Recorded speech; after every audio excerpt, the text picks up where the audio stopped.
And nigga, be real to yourself before you real with anybody else.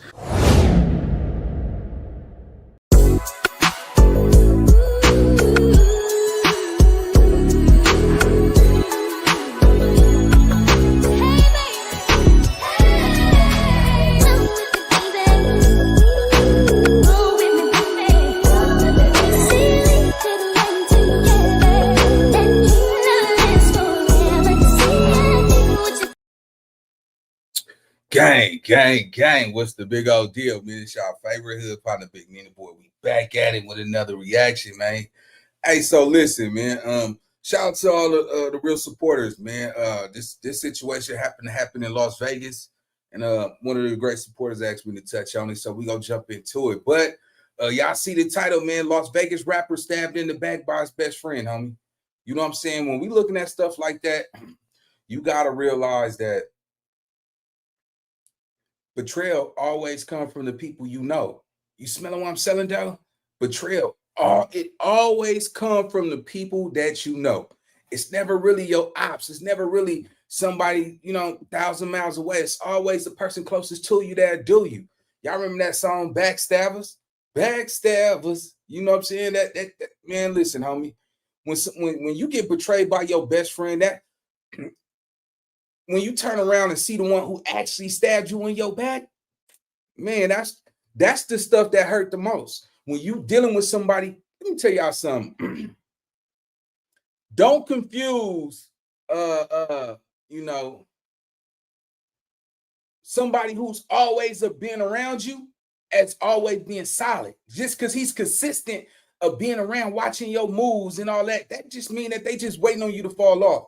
Everybody that's in your life is not always there for the best for you. You got to understand there's people that you got the upper hand in life. So they'll come around you, they'll hang around you, and they'll rock with you. You see what I'm saying? Long as you winning, or long as it's convenient for them to benefit from you. But the moment that you're not beneficial, homie, they will turn their back. They will backstab you. They will cut you off. They will set you up. And you're dealing with somebody that's so close to you that they know everything about you. Somebody right now on this live got somebody in their circle right now, that's not really there for them. You see what I'm saying? They a snake. Everybody got them snakes in their backyard. We just don't know them. See, because when you dealing with somebody that's your homeboy, your friend, shit, hell, even your auntie, even your sister, your cousin, you can't trust. Think about it, man. We are all born in this world by ourselves. You see what I'm saying? Loyalty and consistent is not the same. You see what I'm saying? Like somebody could just because they've been around your life for 20 years don't mean that they loyal to you. They just been consistent in your life, just waiting. You know what I'm saying? Some people envy is real. Some people want what you got. They don't want to go get it themselves.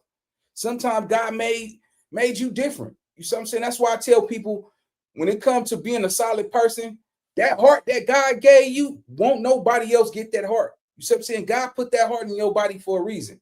So when you do something for somebody, don't be no sucker and throw it up in their face. Anytime, and this goes for anybody watching me. If you have to put up, hold on, nigga getting a little high a little bit. If you got to put it in somebody's face that you did something for them, then it was never genuine. I don't care how you cut that. It's so many people. Oh, well, I did this for you. Nigga, you did that for something in return. Let me tell you something. God don't bless you because he gave you a heart to do that. That came from your heart. Stop counting favors. Real friends don't count favors. And that's straight up. So with that being said, let's get into this reaction. Shout out to the family, man. He always dropping that fire content. And yeah, nigga, we finna get through it. Let's go. And 5, 4, 3, 2, the family TV. Let's go. Wins when the family feels. So they fled the apartment. They did not call the police. So they claim that Paul pointed a firearm at his parents and they didn't call the police. Never did. Never did. Okay. When the police got there, right, they said they saw Chris inside the apartment face down with a knife in his back. Mm-hmm. Damn. What goes through your head when you hear that? It was heartbreaking.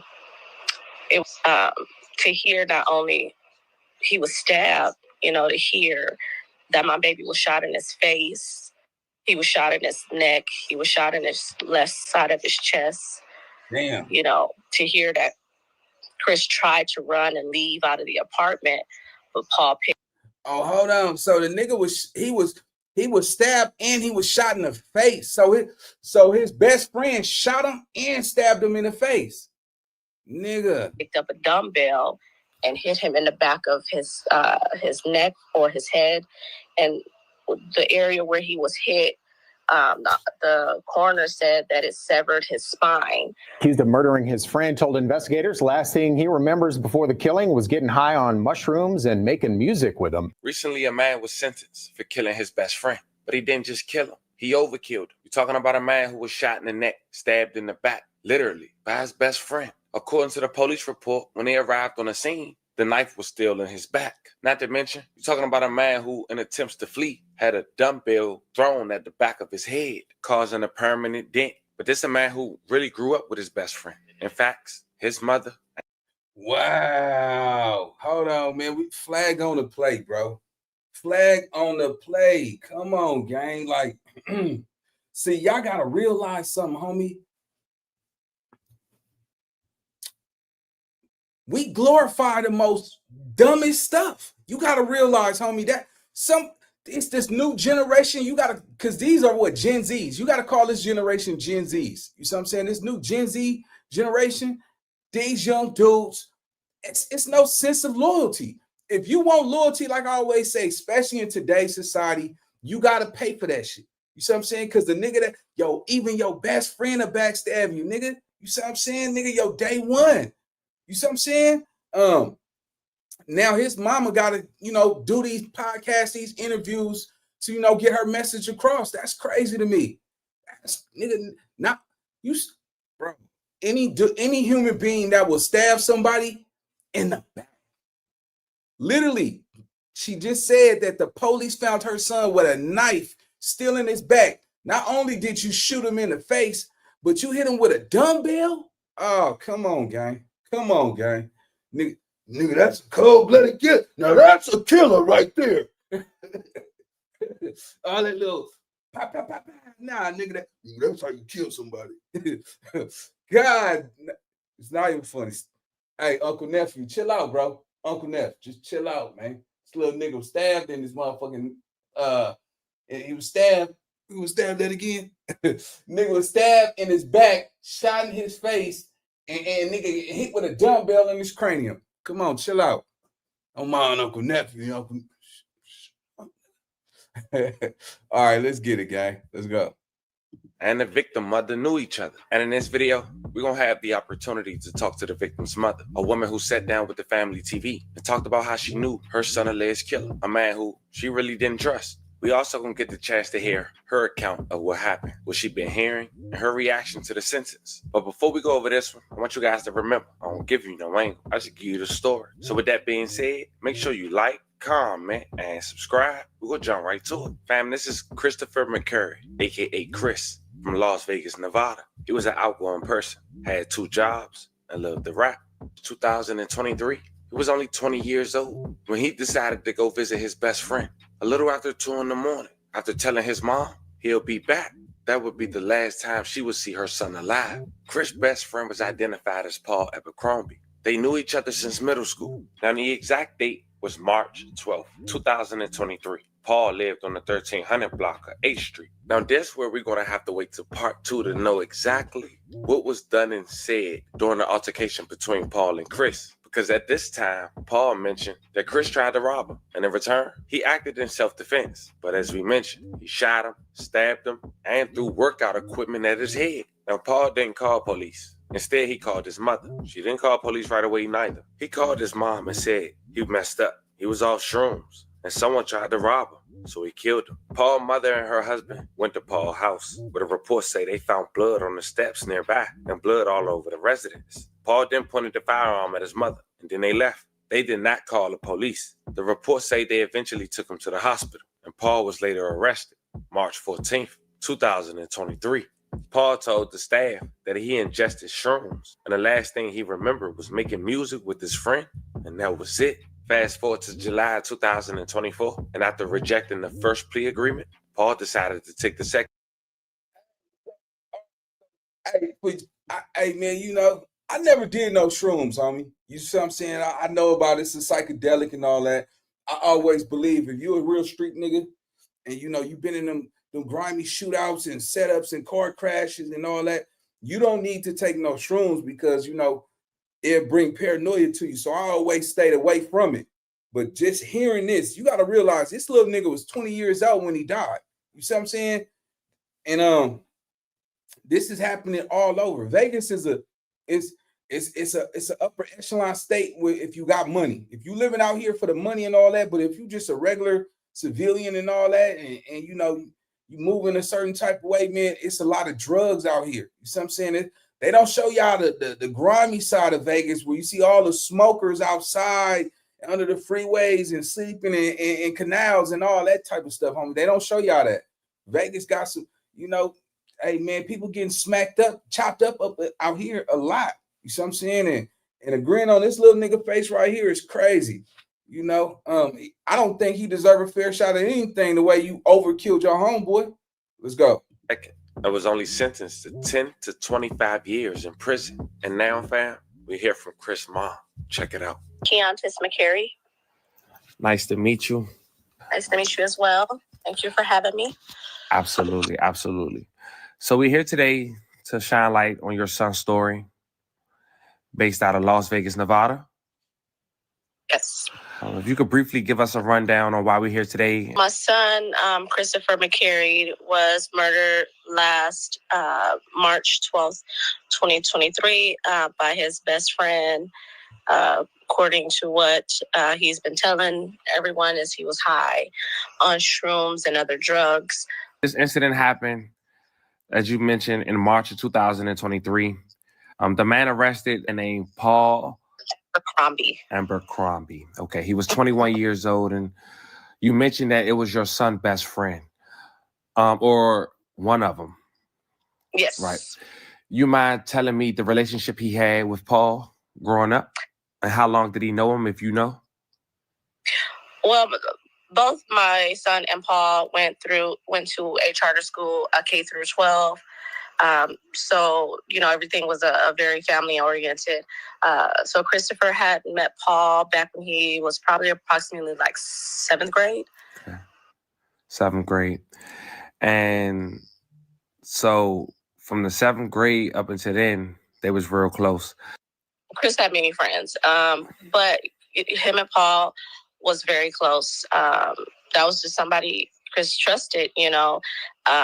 I know Chris, I'm so sorry. I know, you know, Paul had some, you know, mental illness, you know, going on, and Chris would be there to, you know, help him through, you know, the hard times that he were having at home, and, you know, home life and, you know, just day-to-day life. But, you know, Chris had very man, hey, for all the mothers that's watching this right now, no. Start being involved in your kid's life. I don't care. Start getting to know who their friends is. Because one day you never know. You might just be coming home trusting that your son or your daughter making the best decisions, and her best friend and set him up or got him knocked down, or, you know, did something like this. Start getting in them kids like what's your best friend name? Where's mama stay at? You know what I'm saying? Let's go hang out. Let me go, you know, let me get all up in your one time. You know what I'm saying? Just to make sure, because this young generation, man, the deceit, the betrayal, the disloyalty, that shit is heavy exposed in today's society. Don't get it twisted. Make no doubt about it. This shit been going on since the 80s. I mean, I can't tell you about the 60s and the 50s. I wasn't there, baby. But I heard about it, boy, I tell you. But nah, look, man, it's not cool. It's not. This mother right here is young herself. Her son is 20 on the. So I will assume she's even like 30s or her 40s. You see what I'm saying? Hey, catch it though, man. Like, get up in your kid's life, nigga. You're like, hey, what you say your best friend name is? Even if you ain't never asked. You be like, hey, what you say your best? Oh, you talking about, they just, I'm going to tell you my little trick. You just be talking to them, and then you hit them with that. Hey, what you say your best friend name was? Oh, whoop, whoop, whoop. It worked every time. Listen, my kids be like, they think I'm sharp. You know what I'm saying? I get to I get to test that old school parenting on the motherfucker. Back in the day in school and shit, you know you ain't never told your mama that. But she probably heard through third party or the neighbor said that you was seeing something out there at the basketball court. And she's like, oh, where you say you got? Oh yeah, mama. She's like, nah, nigga, you ain't told me shit. Where the fuck you get that money from? Give it back. And then so what's this, $700? She gonna put it in a bra, and you tell her mama, I said, come get this money back. Ooh, I missed them up. I didn't understand. We thought they was just evil. We thought parenting, nigga, I hate my auntie. I don't know about no mama. I ain't never had one of them, but nigga, I hate my auntie right now, man. Get rid of this motherfucker, man. Tell her to go to the hospital or something, man. You can't say blood, you gotta say on blood. That's how you say it. But nah, man. Yeah, man, this shit right here. Nice young black woman right here. You know what I'm saying? You know, she's a widow, you know, of a son. You know what I'm saying? Not a husband, but she's a widow of her son. And you know, bow y'all heads and y'all pray. This is that story. Damn, I knew it was gonna be deadly. Some mother probably up in here holding her motherfucking heart, talking about, oh no. I'm practicing on my comedy over here. Y'all see what I'm doing? All right, now let's get back to it, gang. Come on, let's go. That's crazy. Very many friends. Your son was also an aspiring rapper as well. The audience be able to see that. Now, there was some details I would like to go over with you as we run down on this story. One of them was being that Paul was seen at the University Medical Center with the gunshot wound to the face. Mm-hmm. How did you? Well, first and foremost, let's slow down. I'm sorry. Mm-hmm. When and where did you got the call that the unfortunate news with regards to your son? There was no call. I mean, I'm a mother. You know, I had Chris when I was 21. So, you know, I was a kid myself. And so it was all, me and Chris would joke around all the time and say, you know, we grew up together. You know, like, that was my best friend. That was my everything. Like, he seen me, you know, throughout all my stages of life. I feel like he's seen me in my 20s. He's seen me in my 30s. He's seen me in my 40s. So there was nothing that, you know, you're so in sync with your children, you know, as a mother. Like I said initially, when Paul. Ladies, if that's true in the comments, put it in the comments, man. I mean, you know, I know some ladies up in here. You know, she said he seen me in all my stages. That nigga left me. He seen that other nigga leave me. That nigga left too. He seen all them niggas leave your ass. Nah, come on, Nina. I mean, Uncle Nephew, cut it out, man. Cut it out, bro. Just cut it out. You don't have to try to be funny every fucking live, bro. Chill out. All right, let's go. Damn, man. I be telling Uncle Nephew, chill out, bro. You always got to talk with it, man. Let's go. FaceTime Chris at about 2:45 a.m. I hadn't even went to sleep yet, which was so unlike me because I'm always tired. And he got a FaceTime from Paul, and he said, hey, Paul just FaceTimed me. I'm going to go over to Paul's house. You know, Paul just wants to hang out for a little bit and make some music. And I looked at my time on my iPhone and I was like, no, absolutely not. I said, it is way too late. I'm like, you don't even, you know, be out this late. You know, Chris is typically in the bed by 9, no later than 10 a.m. because he starts his shift at 5 a.m. So he typically leaves the house about 4:15 in the morning to get to work. But that very next day, he didn't have to be at work. So he, I guess, felt like he could, you know, hang out, you know. Chris had 2 jobs and was in school. But no, I never received a phone call. However, you know, it didn't sit well with me. And it was so crazy because I was having like this whole discussion in my head. And I was like, I should just take his fucking car keys, you know, like I shouldn't let him go. You know, I'm like, well, man, if I take his car keys, you know, we're going to have an argument. It's going to be, you know, he's going to tell me I'm treating him like a kid. And, you know, he's 20 years old now. And he tells me I'm a hover mom and I need to let him, you know, experience things on his own. And I said, no, you know, if I take his keys, it's just going to be a big blow up and, you know, he's going to be upset. And, you know, so I was just like, okay, you know, and he just left out my door, you know, told me he loved me and he would be back shortly. So I fell asleep and, you know, it was really odd because I kind of woke up frazzled. And I wish I could remember my dream, but I woke up and like, oh my God, where's Chris? And it was maybe about 8. I would look to my iPhone and it said 8:15 a.m. And I told my 10-year-old, because I seen him walking in my loft, and I said, well, he was like 8 at the time. And I said, where's Chris? Go check Chris's room to see if he's, you know, made it home. And he went and checked his room and he said, no, Chris is not home. So I mean, hey, let me just say this real fast, man. Hey, I really hope closure for this lady. I was being fun. Well, Uncle Nephew come out of me sometimes, and I don't know why he be trying to be funny at the wrong time. You see what I'm saying? But this is a tragic situation, and I do not mean to mark this woman's, you know, her tragedy, because that's not cool, man. Because any father, any mother, any parent, you know. So I want to say that to the chat, because Uncle Nephew be tripping. And to this lady right here, man, I hope you find a closure you could really get, because this right here ain't nothing to play with, man. This could happen to anybody kid, homie. Anybody's son could get knocked down going outside trusting their little friends. You see what I'm saying? So, you know, for everybody in the chat, do me a favor, put the prayer hands up one time, man. You know what I'm saying? I wouldn't wish this on nobody's child. Like, to see a child get knocked down by their best friend. For me, y'all, just put the fingers up in the chat, man, to hand the prayers, man. And yeah, let's rock out to her story, man. It's something so serious. This ain't even funny. Let's go. Immediately start like blowing up Chris's phone, blowing up, you know, Paul's phone. Neither one are answering. And then I checked his location and it still said he was over, you know, at Paul's house. And I immediately start, you know, calling his girlfriend, and she said, no, I haven't heard from Chris, you know.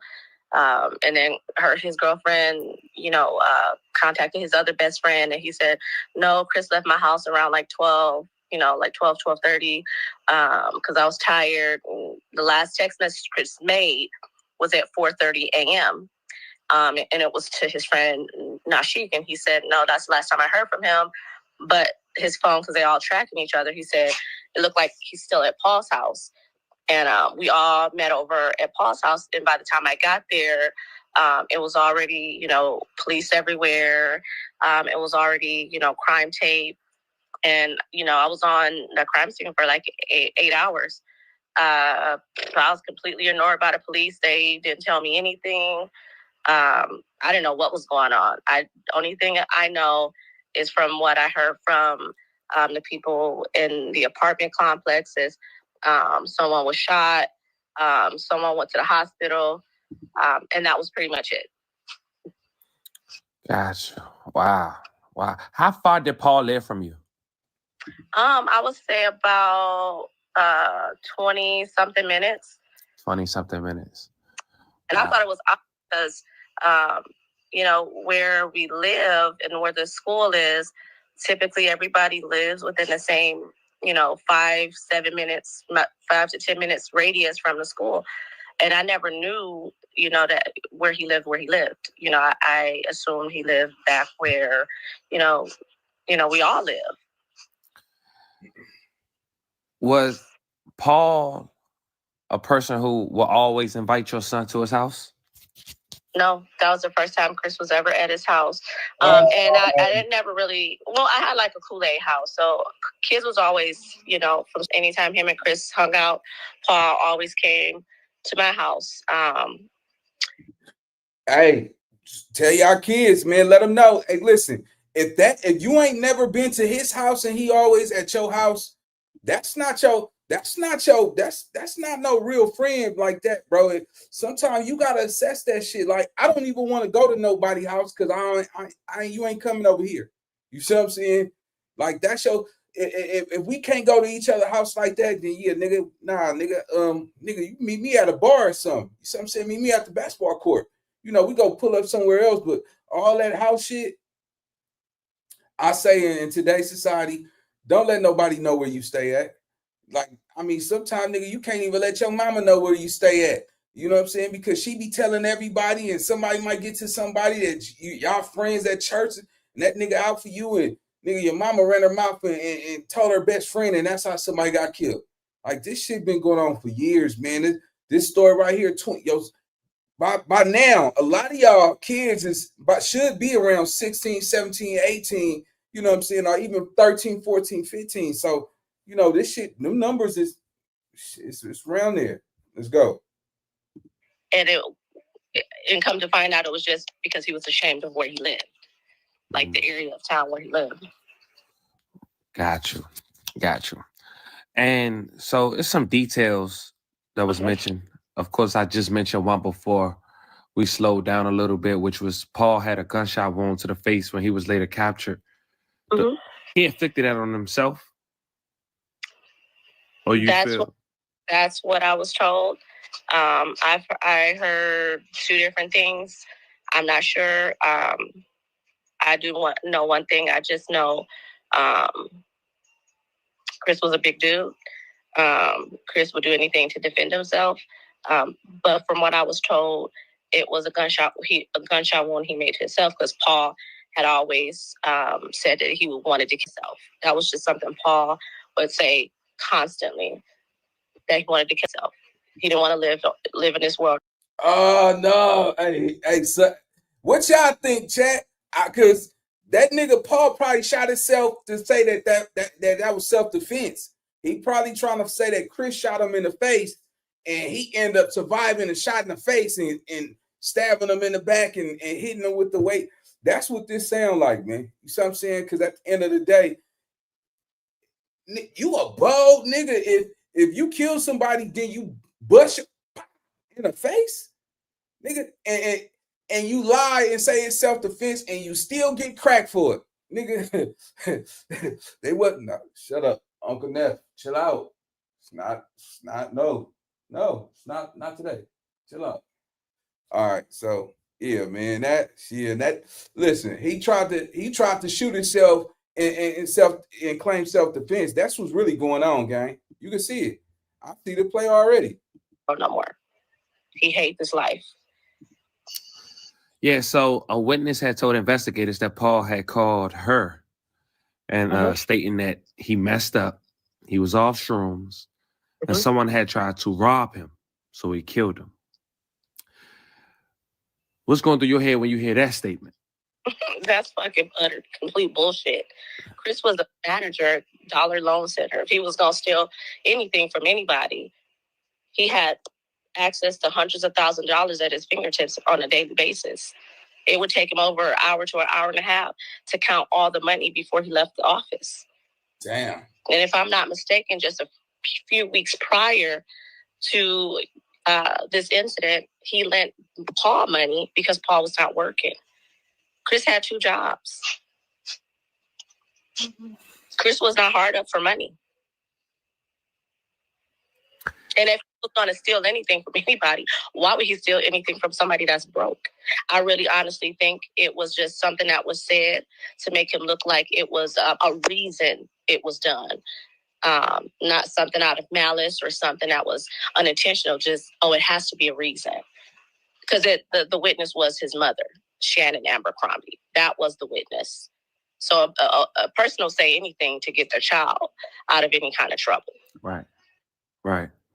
So, okay, wow. That witness was the mom. Okay, that makes sense. Yes, sir. So, okay, yeah, because it go on and say that the witness and her husband. Yes, sir, which was his stepfather. Had left their house and drove to Paul's apartment. Okay, that makes sense. But the reports say they found blood on the steps nearby and blood all over the residence. Paul retrieved the firearm allegedly and pointed it at them. So they fled the apartment. They did not call the police. So they claim that Paul pointed a firearm at his parents and they didn't call the police. Never did. Never did. Okay. When the police got there, right, they said they saw Chris inside the apartment face down with a knife in his back. Mm-hmm.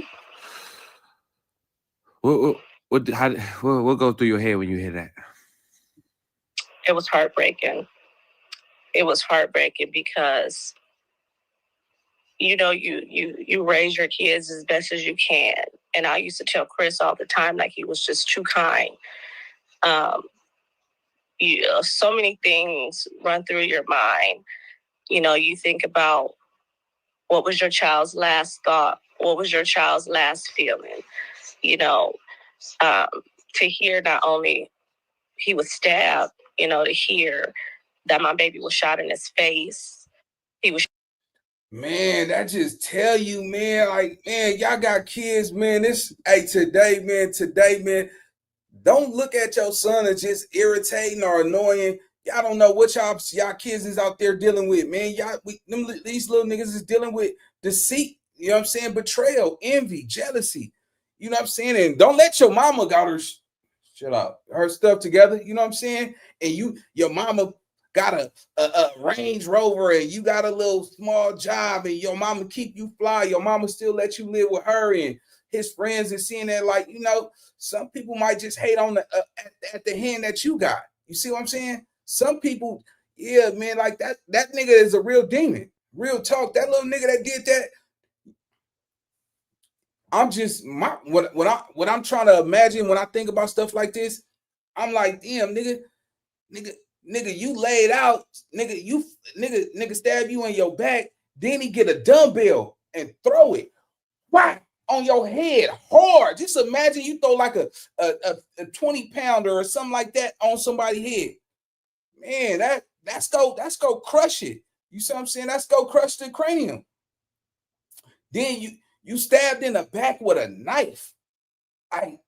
Man, your spirit is in the air looking like, damn, nigga, you stabbed me in my back, nigga. Like, come on, bro. Like, yo, kid, we just don't know what kids is facing. You just don't know. You know what I'm saying? So I let them young ones, man, let them know. Listen, talk to me. Shot in his neck. He was shot in his left side of his chest. You know, to hear that Chris tried to run and leave out of the apartment, but Paul picked up a dumbbell and hit him in the back of his neck or his head. And the area where he was hit, the coroner said that it severed his spine. So Chris was paralyzed. So as Chris was laying on the floor and not able to move, Paul still continued to stab Chris in the back 8 times. And you can say what you want, but that to me, that's rage. I don't fuck with you. I don't feel that's overkill. That this was done. You paralyzed them, hit them. You.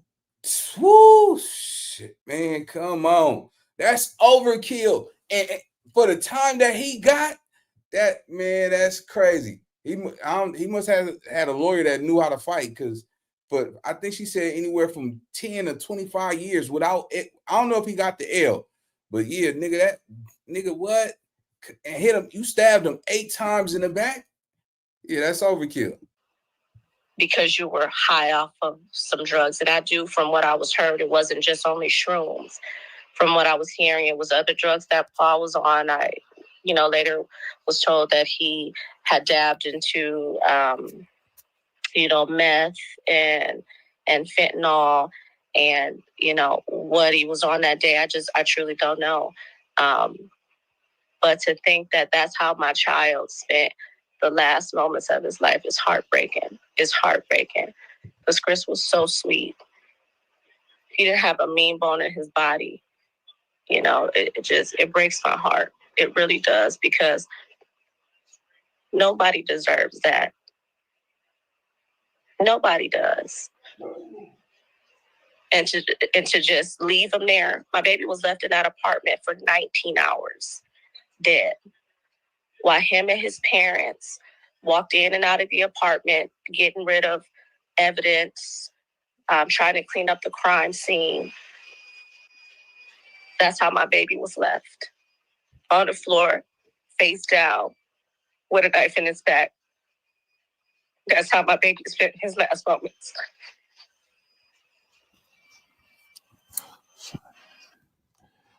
And then you fast forward to just what, 4 to 5 months ago. And here, take your time, man. You need some time? No, I'm good. Okay. You realize this man accepted a plea that was given to him. Initially, he denied the deal. And I pushed and pushed and pushed, and I said, I don't want a deal. You know, I need to know for me what exactly happened. I need to know what happened because Chris trusted him. You know, at the end of the day, you know, Chris did not have discernment. And I used to tell Chris all the time, like, not everybody is your friend just because, you know, they smile in your face. Not everybody is kind like you. Not everybody has the heart that you have. And you got to understand that. You got to understand when people are showing you weird shit, stop messing with them. And that's not the first time Paul would, like, you know, Chris would say, like, yeah, I ain't, you know, messing with Paul for a little while, you know, he's being kind of weird. And he would go, you know, a month without talking to Paul, and then they back best friends again. So it's like, I think Chris seen things, but Chris was too forgiving. He would always, you know, somebody would do something else. He's over it, you know, and they're back friends again. But, you know, but Chris trusted him, you know. When all Chris's friends told. Hey, real talk, man. Let me just say this. Trust to get you killed, man. Trust will literally get you killed. You smelling what I'm selling? I think a lot of us need to realize, and this goes for the adults, and make sure you tell your kids, man, just because you fall out with somebody don't mean that you need to reconcile that. God might came in the middle and push out different directions. You just started moving different for the better, and some people just move different for the worse. You know, these kids that's being brought up now, you know, they brought up with technology. They don't know about, you know, government cheese in that cardboard box. They don't know about calling on a box a number just to watch a music video. They don't know about phone booths, putting 25 cents in to 35 cents. You know what I'm saying? They don't know about Pacific Bell phone books where we get businesses. They don't know nothing about not growing up without technology. You see what I'm saying? So loyalty, honesty, you know what I'm saying? Like all that shit, you know, humble beginnings, they don't know nothing about humble beginnings, you know? So anybody in this generation that got kids, you better know 9 out of 10 is somebody out here in the world that's backstabbing your kid, betraying your kid, hating on your kid, lying on your kid, lying to your kid.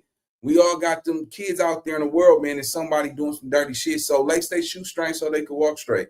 Give them some of that game that you was raised with. You see what I'm saying? And stop being the corny parent and just keep that shit fucking real.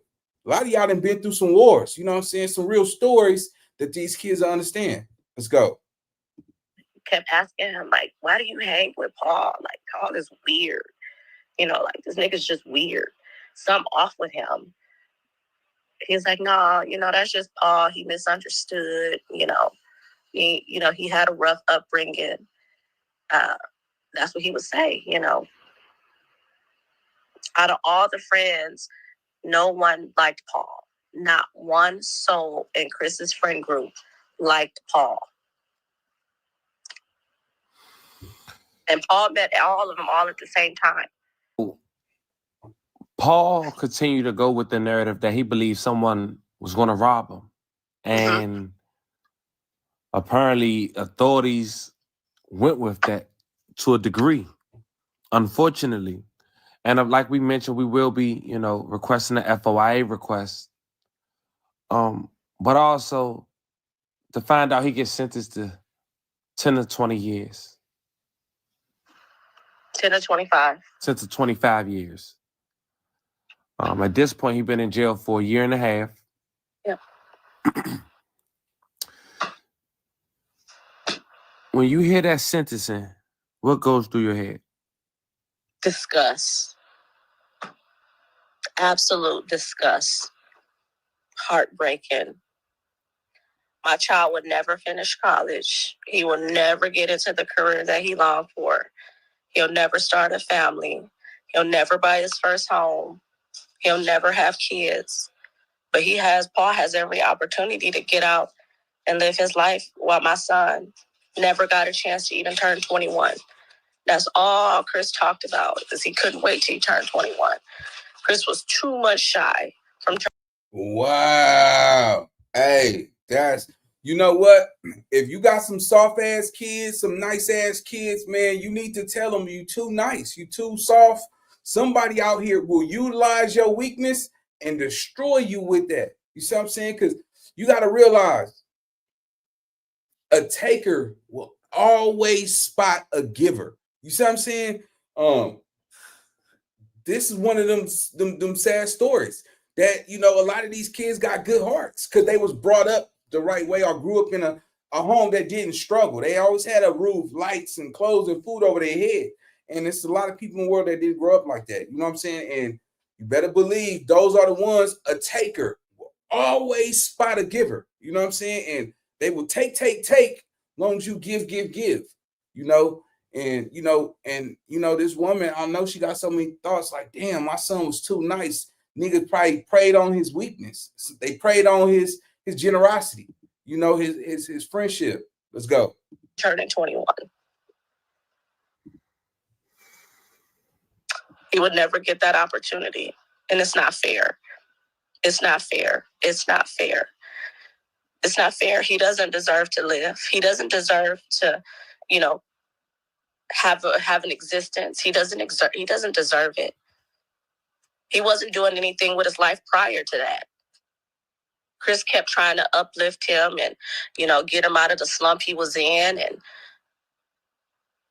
you know, if you want to dig yourself, you should have done it. Don't kill my child because you're depressed. I know when you gave your impact statement, it was a lot of things that it seemed like it was cut off. Oh, it was a lot. It was a lot. If Paul had a chance to listen to this video, or anybody who care about him, what would you tell them? It is not really what I would tell them. It's what I would ask him. I just want to know why. Why? Out of all the friends that he had, supposedly, why Chris? Chris never did nothing to him. Well, nobody wanted to be around Paul. Chris was. And everybody thought Paul was weird. Chris accepted him. Chris never judged him. Chris tried to help him. Just why? Why? It's not really something that I would like to tell him. I just want to know why. It's so many nights I couldn't sleep. I couldn't sleep. Just because I know my baby didn't get a chance to fight. My baby was paralyzed. What can he do? All from somebody that he trusted.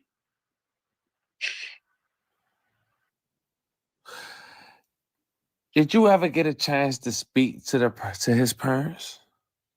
No, I never did. You know, which I find very funny is because, you know, like I said, you know, Chris and Paul went to a K through 12 charter school. And so majority of the families have multiple siblings. And my niece, which I raised, Paul has a younger sister by the name of Dina. And Dina and my niece were best friends until she got, you know, Dina got kicked out of the school because, you know, she was just bad. You know, she got into a lot of fights. She's very disrespectful. And it was instances her mother would call me and say, oh, Dina got jumped. And, you know, you got time to call me for that. But you don't have the common courtesy to call and tell me, I'm so sorry, but my son harmed your son. My son killed your son. And instead, you tried to cover it up. You tried to get rid of my son's body. You got rid of evidence. She would not cooperate with the police for, I think it was like maybe 3, maybe 4 days. So it's hurtful. You know, everybody knows everybody in Vegas, you know, and to hear, you know, through people, because like I said, everyone knows everybody, to hear that she's making her son out to be a victim is disgusting. And I wish that she burned in hell. She's disgusting. To lie and say Chris had a criminal record. Chris has never been in trouble a day in his life, and anybody can pull that up. That's a public record. You could pull a person's criminal record up because Chris won't have one because it doesn't exist. To tell people that Paul had no choice but to harm him. Telling people that just to make her son look like, you know, she don't want to be the mother of a person that kills people. You know, to have her daughter Dina tell people not to tell other girls and, you know, that they mutually know not to hang with my niece.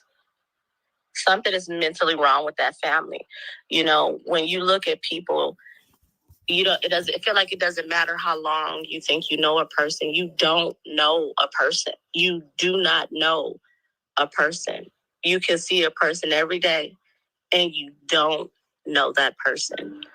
You don't know that person internally. You don't know their thoughts. You don't know their emotions. A person can look at you and smile in your face and literally stab you in the back. Literally. There you go. That's it. Yeah, that's it. You ain't lying about that.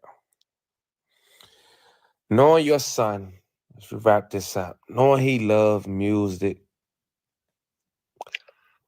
what is a great memory you think we can share with the audience that your son loved to do? You know, Chris was just so family oriented. Chris loved his family. You know, that was just something he prided himself on. You know, it was just almost like, even though Chris was my son, it was almost like Chris was my protector. You know, it was just almost like, you know, because he was a big dude, you know, he was about 6'3", 6'4", 280. So he can hold his own. He just loved everybody. You know, my fondest memory of Chris was, you know, his 18th birthday. And I asked Chris, you're about to turn 18. How do you feel? What do you want for your birthday? And he says, Mom, I don't want anything for my birthday. He said, I'm going to take my paycheck and I'm going to buy everything that I need. And I'm going to make sandwiches and treats for the homeless. And I'm going to give food and water and treats to the homeless on my birthday. Oh yeah, man, that right there. I don't see how that.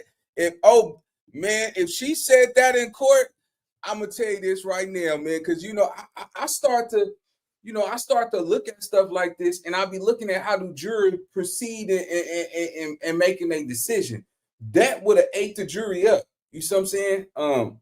Unfortunately, I got family members as lawyers, so I'm so intrigued on how they be arguing and stuff. And this story right here, come on, man, I see through limo and it's authentic. Yeah, she would have won it over. I don't see how. Oh boy, you got that nigga 10 to 25 without the L. So if he do good, 8 years, maybe 6 years, he eligible for parole. You see what I'm saying? And he out of there. You know, so yeah, this damn, nigga, you can't trust nothing, man. You know, tell your young kids, man, like, listen, don't try, just ask them slick shit. Like, hey, who you say your best friend name is? That's all you gotta ask.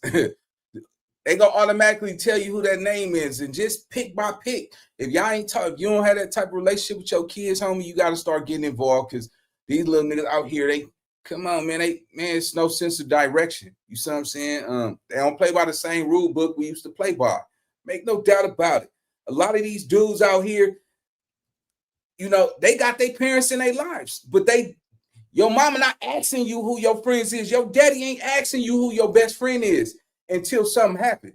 You smelling what I'm selling? And make no doubt about it, I can only imagine if you a mother or you a father and you watching this live and your son or your daughter get killed by their best friend, you go feel some sense of, I dropped the ball. You see what I'm saying? I should have been more involved in who's you at 20 years old, you still a kid. Society got this idea to say that you're grown at 20. No, you're a kid. You see what I'm saying? You're still a kid. Your mind ain't fully developed. You're not focused on longevity at 20. You're living in that 20 zone. You know what I'm saying? Bareback assassin, hitting stuff raw, partying, drinking, smoking, and you know what I'm saying? Some of y'all eating a fur burger and got HVP on it. Chill out. Uncle nephew, chill out. I'm catching myself. But nah, man, that right there, man, just tell me everything, man. Start, know what your kids know. Know who your kids hanging with. You know, don't be just always talking about what you cooking and what you got going on. Ask them about their lives too. Let's go. Wow. So it made me look at myself, you know, like, if he can do this at 18, how come I'm not giving back to my community? Everything he did, it made me check myself. Because it was like he was so well beyond his years. Whatever age he was, he's never presented himself to be that age. He was always like, you know, we would always say he's an old man, you know, because he was always have to be in bed by 9 o'clock, you know. He could never stay awake. But he was just so family oriented. He loved just being with his family. We would, you know, have cook-offs in the kitchen. And, you know, he never, ever walked in my house without giving me, you know, a big hug, you know, a big kiss on my cheek. You know, we would sit around and he would, you know, because he always said I was old. You know, he would try to ask me, you know, what artists make this song and where's the artist from. You know, it was, you know, there was never a dull moment. You know, it was never a dull moment. He was just so sweet. He was so funny. You know, he was just so loving. Anything that he could do for someone, he would, you know, and it's so crazy because I never realized how much Chris obligated himself to other people. You know, I didn't find out until, you know, a couple days after Chris died. And a couple of his close friends, you know, came over with their grandparents, you know, and they told me how much they loved Chris and how helpful he would come over their house and help them around the house. And he would move heavy stuff for them and take them to the store. And my son never not once told me that. He never not once told me that he would go out of his way to take one of his friends' grandparents to the store to get grocery, or he went over their house to fix something or move furniture. He never not once told me that. Never not one time. You know, one of his close friends' grandparents was like, yeah, Chris was supposed to be at my house tomorrow because he was going to help me with my yard. So to hear that, it hurt. Because it wasn't just him and I had a special connection. Chris made a special connection with a lot of people. He was just careless.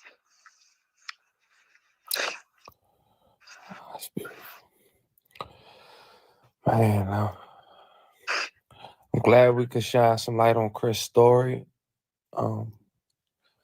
You know what I'm gonna say? You know, hey, this is probably one of the most realest reactions that I actually like. You know, like, dang, you know, there's some real shit going on. I noticed sidebar when I'm reacting to the bullshit, everybody and their mama be on the live. It be 600-700 people in here. But as soon as I put some real shit, that shit that'll make you feel some shit, man, motherfuckers see this shit and they get there, run up out of here. You something there, run. Nigga, what? Oh man, this one, I don't want to, you know what I'm saying? And this could happen to anybody. But long as we got this bullshit controversy sector that everybody want to talk and all of that, they bullshit ass stories, everybody all for it. But as soon as we get some shit like this, nigga, it's only 143 of y'all in here. That's all that really matter. But just know this: people get scared when they see real shit like this because they living a lie. A lot of these niggas be popping it on the internet, but you can't even watch no real shit like this because it's gonna make you feel some type of way. Then you ain't no real one. Let's go. Ma'am, I can only imagine what you're going through, and I want to send love and prayers to you. Hopefully, you know, when we do get the FOIA request, you'll be able to get some form of closure as well as to with him accepting a plea, his excuse, his reasoning. I think that's important, at least to this point. Is there anything else you would like to tell the people? Anything else? You know, and it's funny because I would see so many stories, you know, and this is me calling myself out. I would see these stories and, you know, you would see a teenager or a young Black man getting murdered.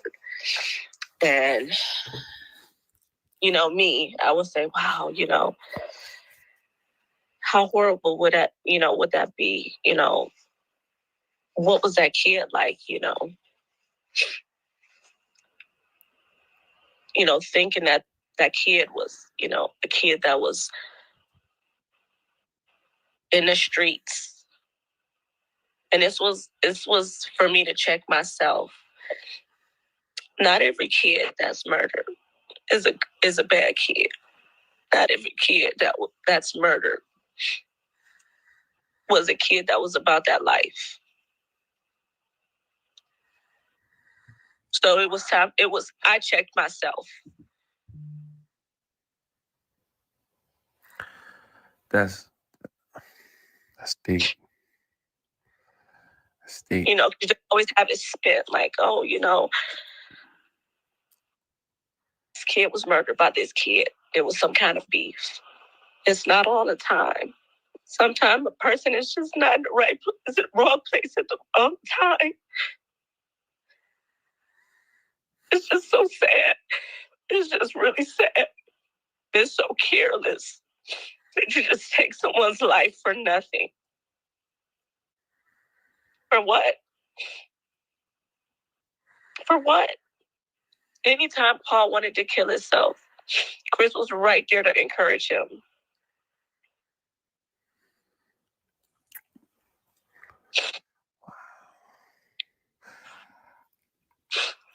I would like to ask you one question, one final question, and I'm so sorry. Now, for any other mother or father who lost a child, what is one advice you would give them? One advice I would give them is just be strong. Just be strong. Be strong. Never, ever stop talking about your child. Keep your child alive. Whether it's writing letters, whether it's putting his pictures all around the house, whether it's speaking about him. Just never let his name die. Just keep speaking on him. Because he something to you. Because when people's life continue, it almost feels like they forget he existed. But you're still dealing with so much pain. And you still have to continue, and you have to put a smile on, even though inside you're crushed. You're so broken. But you have to continue.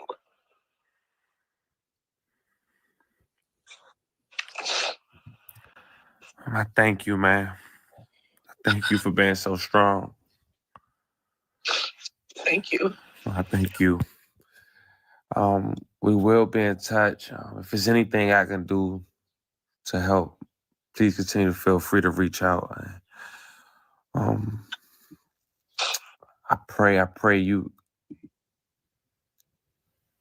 heal even just an inch each and every day. Thank you. You're welcome. You're welcome. Hope this interview touched. Yeah, man, this is definitely one of them serious situations.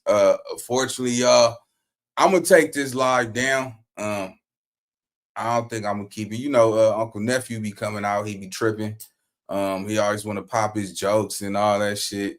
And I don't really be feeling Uncle Nephew at times, man. And I promise y'all, like, I don't know what happened when I turn this live on. Uncle Nephew he that person in the back that be always saying the wrong thing at the wrong time. So I might keep it up for a little bit because I know a lot of people wanted to see this because this was a video that was requested.